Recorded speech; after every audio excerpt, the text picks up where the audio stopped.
Hello, entrepreneurs. It's Michael Mort again with Argent Place Law, the law firm for entrepreneurs. So we've been talking about the new laws in the state of Virginia that address independent contractors and the companies that hire them.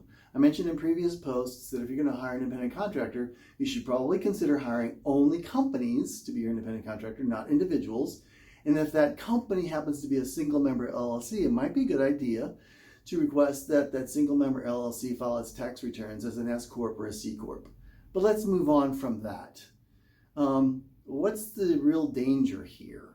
Look, the problem is that that person that you hired, that individual that you hired as an independent contractor could turn around and sue you. There's actually a provision in the law that says that any individual who has not been properly classified may bring a civil action for damages against the employer for failing to properly classify that person, that individual, as an employee.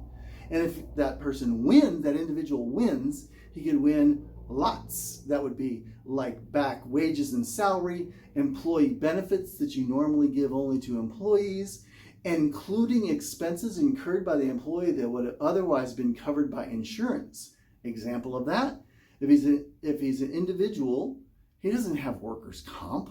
That's reserved for companies. And anyway, only companies that have more than 2 employees in the state of Virginia. If he gets in an accident while he's performing services for the employer, then he's going to say, I could have gotten my workers' comp, would have paid for all of this, and it's affecting me for the rest of my life. I should have been under workers' comp. I have to. My family requires me to sue you so that you pay my medical bills for the rest of my life.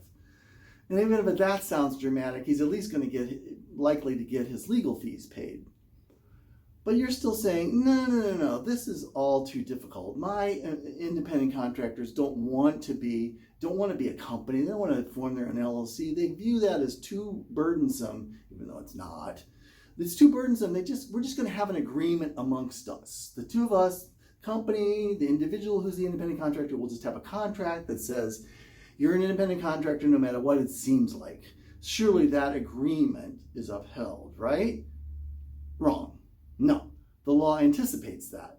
In a different section of the law, it says this actually takes effect on January 1st, 2021. It says no person shall require or request that an individual enter into an agreement or sign a document that results in the misclassification of the individual as an independent contractor or otherwise does not accurately reflect the relationship with the employer. So no matter what your contract says, the courts are going to go by those guidelines set forth by the IRS. And if that conflicts with what your contract says, your contract is irrelevant. So why put yourself through all this? It's not that difficult for an individual to form an LLC. We do this for people all the time. You can do it with LegalZoom. Many other lawyers will do it. You could even do it yourself. So just form a company. If you're an independent contractor, just form an LLC and elect to be taxed as an S Corp. We actually do that all the time when we recommend it for our independent contractors that are forming businesses. So then you're still saying, I don't believe it. This is all too much baloney. I'm not scared yet. What else you got for me, Mort? This is really no big deal. Well, I got something else for you, or I should say the law does. But you're going to have to wait to the next video to see what happens, what it is. I'm Michael Mort with Argent Place Law, the law firm for entrepreneurs. And believe me, we're doing this because we're looking out for you. Thanks for listening.